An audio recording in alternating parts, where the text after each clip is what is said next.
Bonjour à tous. S'il vous plaît, on va parler aujourd'hui toujours de la structure et la nomenclature des os. Donc, c'est la suite de la séance précédente. Durant la séance précédente, on a vu comment on passe de la structure dans l'espace à la structure linéaire. Donc, c'est ce qu'on appelle la projection de Fischer. Donc, cette structure linéaire présente un certain nombre d'avantages. D'abord, sa simplicité, d'accord? Elle est plus simple que la structure dans l'espace. Bien sûr, on a vu qu'il était très important pour parler tout ce qui est énantiomère, tout ce qui est série D, série L, stéréoisomère, etc., etc. Donc, il y a un certain nombre d'aspects en biochimie structurale des glucides pour lesquels la structure linéaire est vraiment très importante, très simple à manier. Vous voyez ici, on peut l'écrire carrément de cette façon-là, ce qui est vraiment très simple. Mais s'il vous plaît, cette structure, bien qu'il présente des avantages, il a un certain nombre d'inconvénients. Donc, c'est ce que marqué dans votre polycopier, existence d'anomalies de comportement des os. Autrement dit, la structure linéaire des os n'est pas satisfaisante. D'accord? La structure linéaire des os n'est pas satisfaisante. C'est-à-dire que cette structure a un certain nombre de limites. Alors, parmi ces limites, on va essayer de voir trois. On va voir d'abord ce qu'on appelle l'absence de recoloration du réactif de Schiff. Alors, dans cette phrase, il y a un certain nombre de choses que vous ne connaissez pas, et donc, on va revenir là-dessus. D'abord, qu'est-ce que ça veut dire réactif de Schiff? Alors, le réactif de Schiff, c'est un produit chimique, donc ici qui est égal, c'est marqué ici, fuchsine décolorée par SO2. D'accord? Le réactif de Schiff, c'est la fuchsine décolorée par SO2. C'est quoi la fuchsine? La fuchsine, c'est un colorant. D'accord? C'est un colorant rouge violacé. Donc, la fuchsine, tout simplement, c'est un colorant qui a une couleur rouge violacé. Donc, je peux vous montrer ici, s'il vous plaît. Ici. Ça, c'est la fuchsine. D'accord? Donc, c'est le premier tube. Vous avez ici la fuchsine. Donc, il a une couleur rouge violacé. D'accord? Donc, le réactif de Schiff, il est composé de la fuchsine, mais on a rajouté de SO2, comme vous voyez ici. Donc, ça, c'est la fuchsine. C'est ça. Bon, vous n'êtes pas obligé de connaître par cœur cette structure, mais je vous la donne quand même. Donc, ici, c'est la fuchsine. D'accord? Quand on rajoute de SO2, le dioxyde de soufre, il perd sa couleur. Donc, ce réactif-là, c'est-à-dire la fuchsine combinée avec les SO2, ça s'appelle le réactif de Schiff. Il n'a pas de couleur. D'accord? Vous voyez ici, c'est le deuxième tube. D'accord? C'est le deuxième tube. Donc, ça, c'est la fuchsine. Une fois qu'on rajoute des SO2, donc ça forme ce qu'on appelle le réactif de Schiff, et il perd sa couleur. Donc, c'est ici. Donc, la fuchsine, c'est un réactif spécifique des aldéhydes. Ça veut dire, quand vous avez dans un milieu une fonction aldéhydique, et vous mettez le réactif de Schiff avec, qui n'est pas coloré, il va retrouver sa couleur. Donc, vous voyez ici, on prend le réactif de Schiff, donc c'est le deuxième composé ici, d'accord? C'est la fuchsine combinée avec SO2. Si vous avez une fonction aldéhydique, un aldéhyde, d'accord, c'est RCOH, donc il va se combiner avec la fuchsine, il va se débarrasser donc on va se combiner avec la fuchsine et la fuchsine va retrouver sa couleur. Donc le réactif de Schiff va donner une certaine coloration, donc toujours rouge violacé. Donc c'est le réactif spécifique des aldéhydes. Chaque fois que vous avez une fonction aldéhydique dans le milieu, le réactif de Schiff va la révéler. Comment il va la révéler? Le réactif de Schiff, vous voyez ici, il n'est pas coloré. Et donc, il va devenir coloré. Quelle couleur? Rouge violacé. Alors, c'est ce qu'on a fait. Donc là, on a trois composés. Donc, vous voyez que dans ce tube-là, il n'y a pas de coloration, donc il n'y a pas de fonction aldéhydique. Dans le deuxième, il y a une coloration, donc c'est sûr qu'il y a une fonction aldéhydique. Dans le troisième, il n'y a pas de coloration, donc c'est sûr qu'il n'y a pas une fonction aldéhydique. Et vous voyez, s'il vous plaît, ici, voilà les composés qu'on a testés. Donc, le premier tube ici, on a pris de l'éthanol, donc qui est un alcool, et on a rajouté de la fuchsine. Comme il n'y a pas de fonction aldéhydique, il n'y a pas de coloration, il n'y a pas de recoloration, pardon.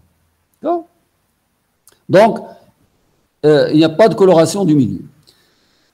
Dans le deuxième tube, vous voyez si c'est l'éthanol, il y a une fonction aldéhydique. Donc, on retrouve la coloration de la fuchsine. Et dans le troisième tube, c'est une fonction cétonique, c'est un carbonyle de type cétonique, c'est le propanone. Donc, ici, il n'y a pas de fonction aldéhydique, il n'y a pas de coloration. Donc, comme on a dit, le réactif de Schiff, c'est un réactif spécifique des aldéhydes.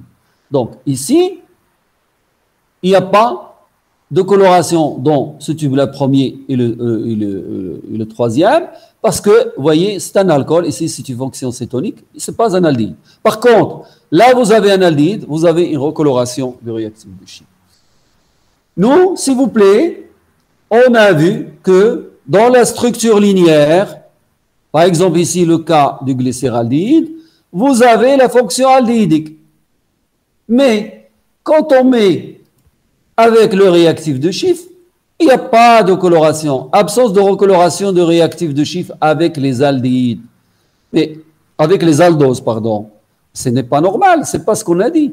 Donc là, c'est une anomalie, c'est quelque chose qui n'est pas normal. Donc, on ne peut pas, par la structure linéaire, expliquer cette absence de recoloration de réactif de Schiff. Parce que dans la structure linéaire, s'il vous plaît, on voit la fonction aldéhydique. Si réellement les oses ont cette structure linéaire, ben absolument, nécessairement, il doit y avoir une recoloration de réactif de Schiff. Or, on a absence de recoloration de réactif de Schiff. Donc, c'est quelque chose qui n'est pas normal. Donc, on a une structure linéaire. Par exemple, dans le cas des aldoses, le carbone 1, on dit qu'il porte une fonction aldéhydique. Et donc, normalement, il doit réagir avec le réactif de Schiff, qui est un réactif spécifique des aldéhydes. Or, ce n'est pas le cas. Donc, cette anomalie, bien sûr, avec les autres, il y en a un certain nombre, on les a cités dans le polycopier, ici on n'en a cité que 3, qu'on va développer bien sûr par la suite. Et donc, ces anomalies, petit à petit, ils ont commencé à faire leur chemin, et puis les scientifiques, ils ont commencé à penser qu'il y aurait probablement une structure autre que la structure linéaire. Et en effet, comme on va voir tout à l'heure, les oses en solution présentent une structure cyclique, notamment les oses qui ont 5 carbone et plus. D'accord? Donc, alors, comment ça se passe? Dans la structure linéaire, d'accord, on a la fonction aldéhydique. Et on a des alcools.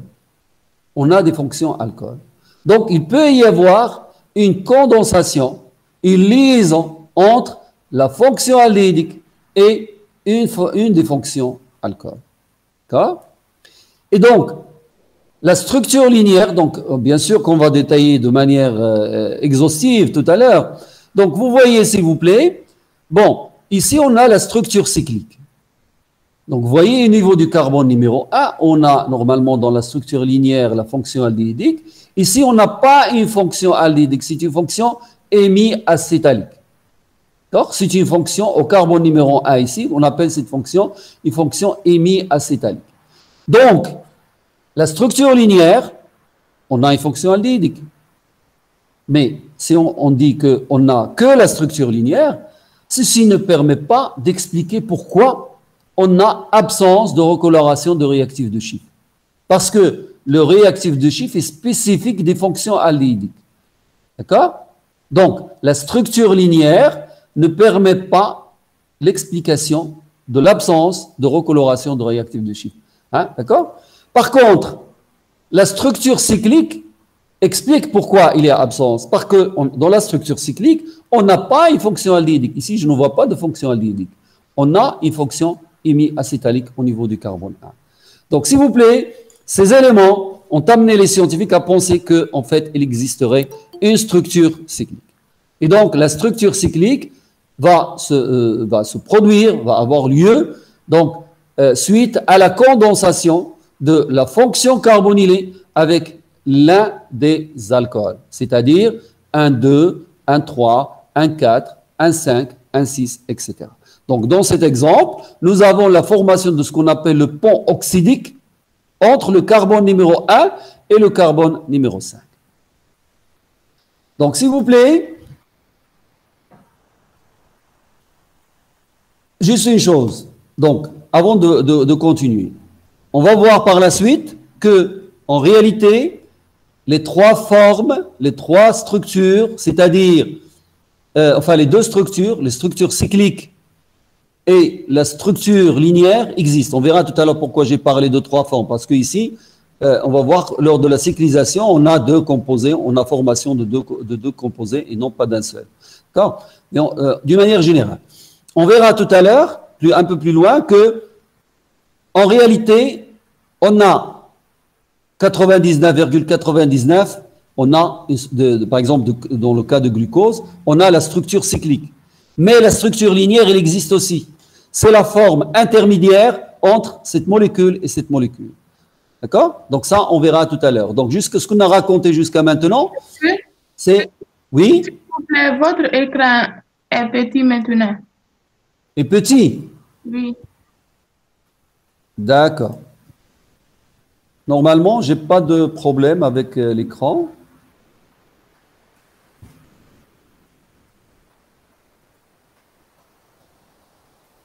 Ça va mieux?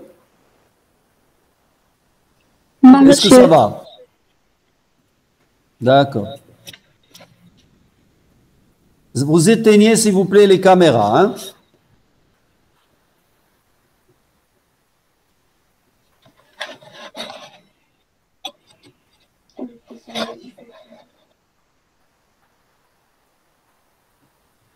Bon, bon.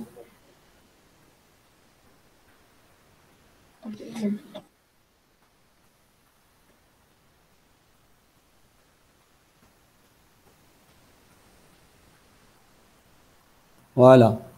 Ça devrait être bon. Oui.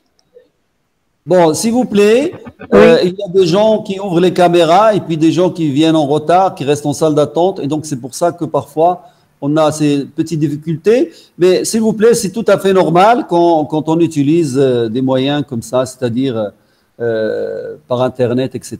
Donc, c'est bon là? Je peux reprendre, s'il vous plaît? Oui, monsieur. Voilà. Donc, je disais que on peut avoir la condensation entre la fonction aldéhydique et l'une des fonctions alcool. C'est-à-dire, on a 5 possibilités.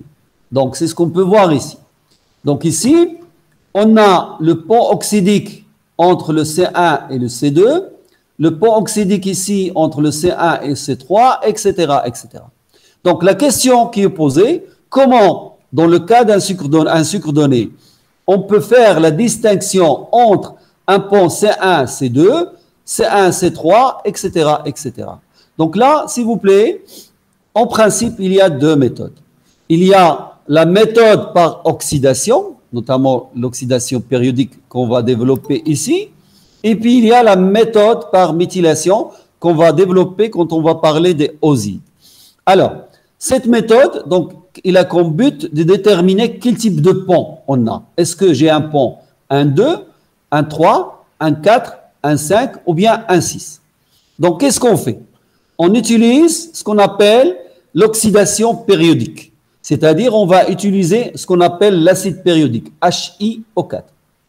L'acide périodique va fonctionner comme des ciseaux. Donc, il va couper. Où est-ce qu'il va couper? Il va couper entre deux carbones qui portent une fonction alcool. Il va couper chaque fois que vous avez deux carbones qui portent une fonction alcool.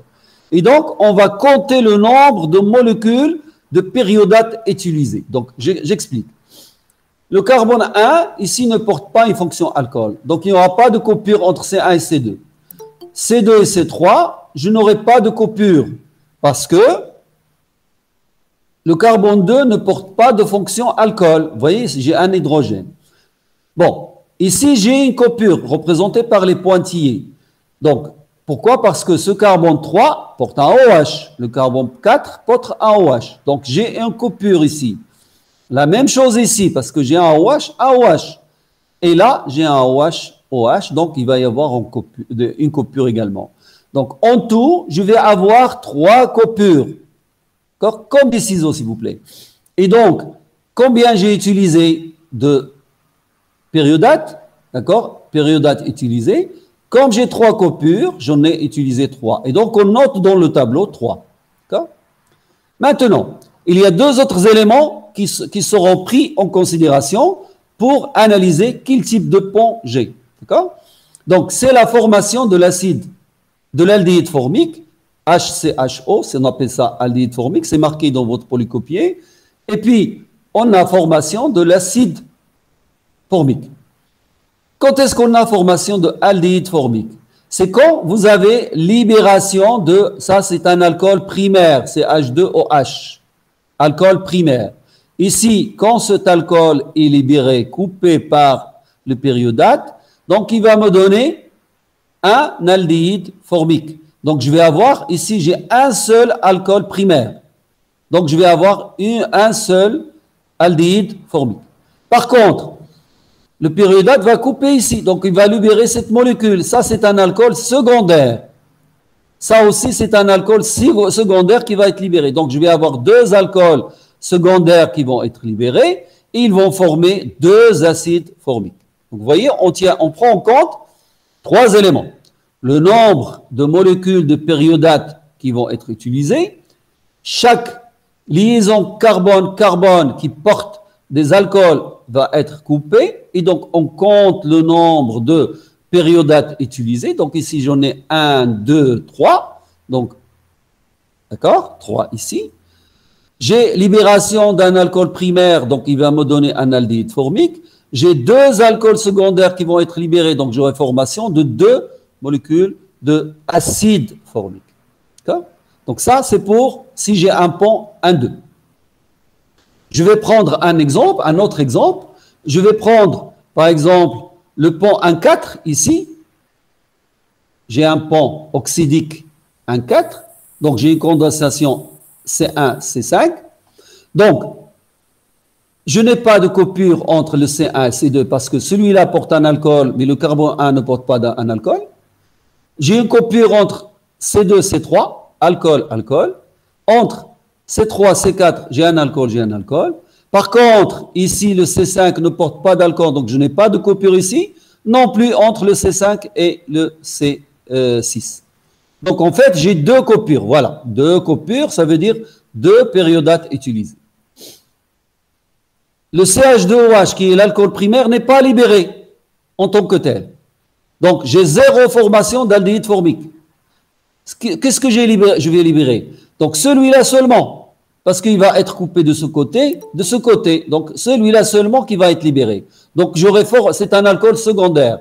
Donc, je vais avoir formation d'un seul aldéhyde formique. Donc, etc., s'il vous plaît.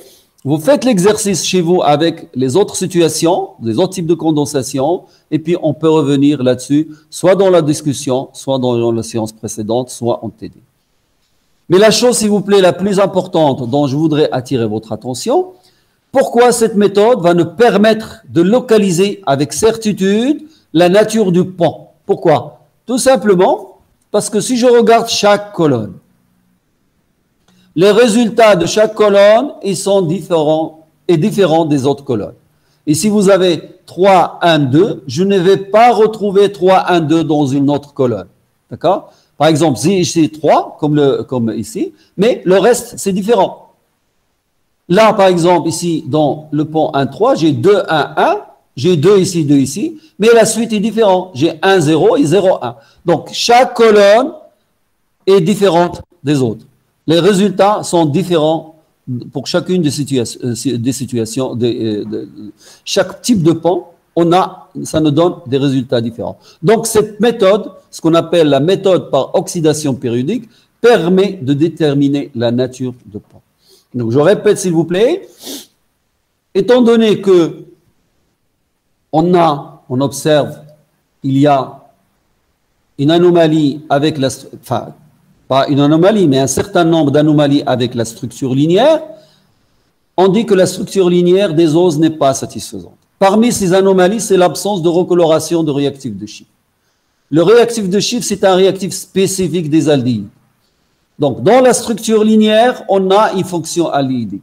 Donc, c'est pas normal, c'est anormal qu'il n'y ait pas de recoloration de réactif de Schiff. Par contre, si on suppose qu'on a une structure cyclique, ben, on n'a pas une fonction aldéhydique, mais on a une fonction hémiacétalique, ce qui est différent. Donc, la cyclisation des sucres a lieu entre la fonction carbonylée et donc quand on parle des aldoses, c'est la fonction CHO, et donc et l'un des alcools. Donc, comme on a plusieurs alcools, il y a plusieurs possibilités. Et donc, comment on détermine la nature du sucre, la nature du pont, pardon, la nature du pont oxydique? Ben, on utilise plusieurs méthodes. Ben, on va voir deux méthodes, une qu'on va développer maintenant et une qu'on va développer quand on va faire les osides. La méthode que vous avez devant vous, c'est la méthode par oxydation périodique, c'est-à-dire on va utiliser l'acide périodique. Et bien sûr, on va regarder le nombre de périodates utilisés, le nombre d'aldéhydes formiques formés et le nombre d'acides formiques formés. Et donc, dépendamment des résultats, on va être capable de déterminer avec certitude tel ou tel type de pont. Maintenant. Monsieur, Oui? s'il vous plaît, pourquoi on a obtenu un acide formique de bande oxydique de 1 jusqu'à 4? Donc, De 1 je jusqu'à reviendrai 5. là-dessus, s'il vous plaît. Je vais revenir tout à l'heure dans la discussion pour répondre à toutes vos questions. Je termine la présentation et je reviendrai. On aura suffisamment de temps pour répondre à vos questions. D'accord? D'accord. Donc, la cyclisation, s'il vous plaît, dépendamment où a lieu la cyclisation, on va avoir différents types de formes, ce qu'on appelle différents types de noyaux. Et donc, on va avoir soit un noyau pyrane, et donc là, on va parler de forme pyranique. Donc là, dans le noyau pyrane, on a 1, 2, 3, 4, 5 carbones. D'accord? Et on peut avoir également un noyau furane, donc avec 4 carbones, bien sûr avec le pont oxydique dans les deux situations. Et dans ce cas-là, on va parler de la forme furanique. Donc ça, c'est la première chose. Alors, on va faire un petit peu un retour en arrière, donc pour qu'on puisse voir la transition, c'est-à-dire, on a parlé jusqu'à maintenant de la structure linéaire, et puis après, on a dit que cette structure linéaire présente des inconvénients, des anomalies, donc on va utiliser la structure cyclique. Donc, mais on ne va pas faire la transition comme ça sans faire vraiment le lien. Donc, on va partir de la structure linéaire, d'accord, ici et là, et on va voir comment on passe de la structure linéaire à la structure cyclique. D'accord? Donc, c'est ce qu'on appelle les règles de Raoult. Et la structure cyclique, comme vous voyez ici, c'est la structure de Raoult. D'accord? Donc, c'est le nom de scientifique qui l'a mis en place. Donc, ici, pour passer de la structure linéaire à la structure cyclique, ben, il y a différentes étapes. Et puis, surtout, il y a deux méthodes. Donc, on va essayer de voir les deux méthodes, bien sûr, qui mènent au même résultat. Donc, vous avez ici la structure du D-glucose, sous forme linéaire. Pour passer de la structure linéaire à la structure cyclique, selon les règles de Fischer, on commence par mettre la molécule de manière horizontale. Là, la molécule, elle est verticale. On va la mettre de manière horizontale, mais pas n'importe comment. Donc, selon les règles de Fischer, toujours, il faut mettre le carbone le plus oxydé à droite. Donc, le carbone le plus oxydé, comme on a vu dans les séances précédentes, c'est le CHO. D'accord? Donc, on le met à droite comme ici. Ensuite, deuxième étape, on va mettre les liaisons carbone-carbone convexes vers l'extérieur. Vous voyez ici, les liaisons carbone, ils sont comme ça. Donc, convexe vers l'extérieur, ça veut dire pointu vers l'extérieur, comme ici. D'accord? Donc, ça, c'est la deuxième étape. Ensuite, on va prendre la fonction aldéhydique, on va l'hydrater. Vous voyez qu'on a rajouté une molécule d'eau. Ici. Donc, cette molécule d'eau qu'on va récupérer un peu plus loin dans cette transition de la forme linéaire à la forme cyclique. Maintenant, s'il vous plaît, quand je regarde ma structure ici, je voudrais former un pont entre le carbone numéro 1 et le carbone numéro 5. Je répète, le pont se forme entre les alcools, d'accord, des deux carbones, d'accord, carbone 1 et carbone 5. Donc, si je veux avoir une liaison entre ce OH-là et ce OH-là, donc, il faut rapprocher ce OH de ce OH ici, d'accord? Il faut rapprocher le OH du carbone numéro 5 du OH du carbone numéro 1. Donc, c'est pour ça que vous avez les flèches. Donc, le OH ici se trouve en bas. Donc, je vais remonter le CH2OH en haut et le OH va prendre la place de CH2OH pour réagir avec lui. C'est pour ça que le CH2OH se trouve haut. D'accord? Donc, s'il vous plaît, juste une parenthèse, mais c'est une parenthèse importante. C'est que, vous vous rappelez dans la structure linéaire, ce OH ici, c'est quoi son rôle? Le OH ici. Le OH du carbone numéro 5, c'est le OH qui me dit est-ce que j'ai la série D ou bien c'est la série L. Le OH du carbone numéro 5, il est à droite, donc c'est la série D, c'est le OH du carbone N-1. Donc, dans la structure cyclique, c'est la position de CH2OH qui me dit est-ce que j'ai la série D ou bien la série L. Mais à condition que l'oxygène soit à cette place. Si l'oxygène se trouve ici ou bien là, ce n'est pas valable. On verra en TD comment on fait.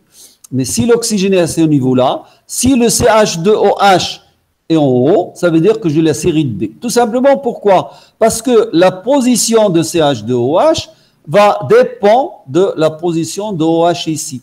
On a remonté le CH2OH en haut pour rapprocher le OH du carbone numéro 5 pour qu'il réagisse avec le OH du carbone numéro 1.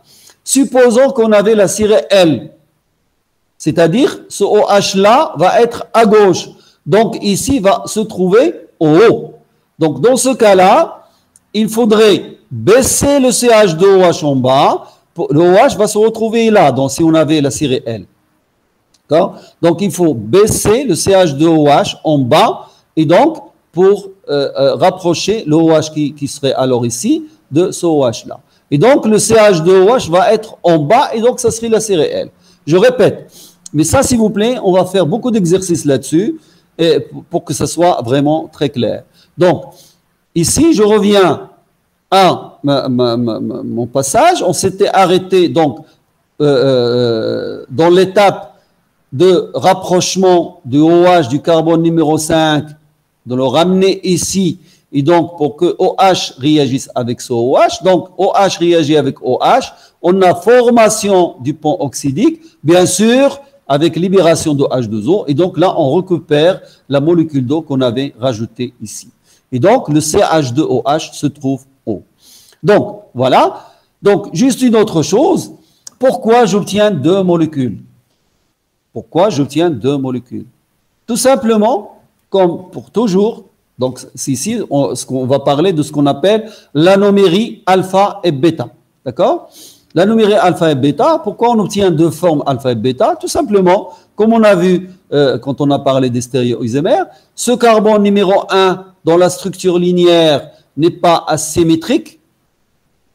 Dans la structure cyclique, le carbone numéro 1 devient asymétrique. D'accord? Dans la structure linéaire, le carbone numéro 1 n'est pas asymétrique. Dans la structure cyclique, le carbone numéro 1 devient asymétrique. Donc, le OH peut être soit en bas, soit en haut. D'accord? Le OH peut être soit en bas, soit en haut.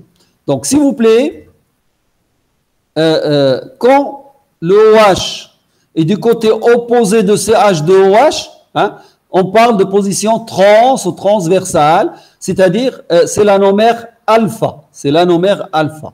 Quand, bien sûr, on peut avoir le CH2OH en bas et le OH en haut, donc ils sont de côté opposé, donc toujours alpha, l'anomère alpha. D'accord? Si le OH du carbone numéro 1 et le CH2OH sont du même côté, donc vous voyez ici du même côté, les deux dans le cas que vous avez devant vous, ils sont haut, ça veut dire on a l'annomère bêta. Mais s'ils étaient tous les deux, c'est-à-dire position 6, donc on parle de l'annomère bêta. Donc ici, ils sont tous les deux en haut. S'ils étaient tous les deux en bas, c'est-à-dire le CH2OH lié au carbone numéro 5 et le OH du carbone numéro 1, s'ils sont de même côté, on parle de l'annomère bêta, aussi bien en haut qu'en bas. Là, il y a des choses vraiment très importantes à rappeler sur cette diapositive. Par exemple, ici, on parle de l'anomérie alpha et bêta. Donc, c'est une nouvelle forme de stéréoisomérie qu'on aborde et qui est très importante. Deuxième chose, le carbone numéro 1, on l'appelle le carbone anomère. C'est un carbone anomère, d'accord, qui est porteur de ce qu'on appelle AOH hémiacétalique ou pseudo-aldylique. Il est différent des autres alcools. Cet alcool ici, là et là, et bien sûr ici, ce sont des alcools alcooliques. Par contre, le OH ici, ou bien là, ce qu'on appelle un OH hémiacétalique ou pseudo-aldylique. Pourquoi? Parce que son origine, ce n'est pas un alcool, c'est un aldehyde. Le OH du carbone numéro 2, du 3, du 4 et du 6, dans la structure linéaire, ils étaient des alcools, donc ce sont des OH alcooliques. Par contre, le OH porté par le carbone numéro 1, dans la structure linéaire, il n'y avait pas d'alcool au niveau du 1, il y avait une fonction aldéhydique.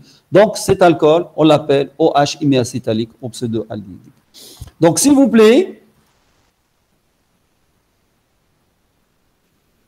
ici, ce qu'on a raconté ici pour les aldoses est valable aussi pour les cétoses.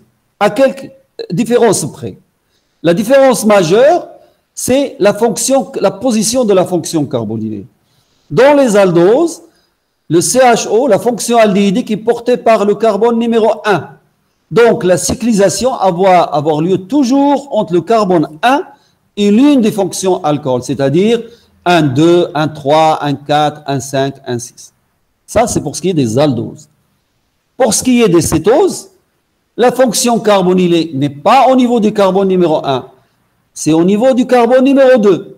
Donc là aussi, la condensation, la cyclisation va avoir lieu toujours entre le carbone numéro 2 et l'une des fonctions alcool, c'est-à-dire on va avoir toujours C2, C1, C2, C3, C2, C4, C2, C5, etc. Donc ça, c'est vraiment la seule différence majeure avec les cétoses. Et donc, s'il vous plaît, vous avez ici le cas de fructose, qui est bien sûr une cétose, d'accord? C'est un cétohexose, c'est-à-dire qui porte 6 carbones. Et donc ici, vous voyez que la condensation, ça c'est le carbone numéro 1, carbone 2, carbone 3, carbone 4, carbone 5, carbone 6. D'accord? Et donc, la cyclisation a lieu entre le carbone 2 et le carbone 5. D'accord? Donc, le carbone anomère, ici dans le cas des cétoses, est porté par le carbone numéro 2. Et donc, s'il vous plaît, ici, le OH hémiacétalique, c'est celui-là ici, qui est porté, ça c'est le OH hémiacétalique, ça c'est le carbone anomère, c'est le carbone 2. Le OH porté par le carbone 2, c'est le OH hémiacétalique. Bien sûr, ce qu'on a raconté pour les aldoses est valable pour les cétoses.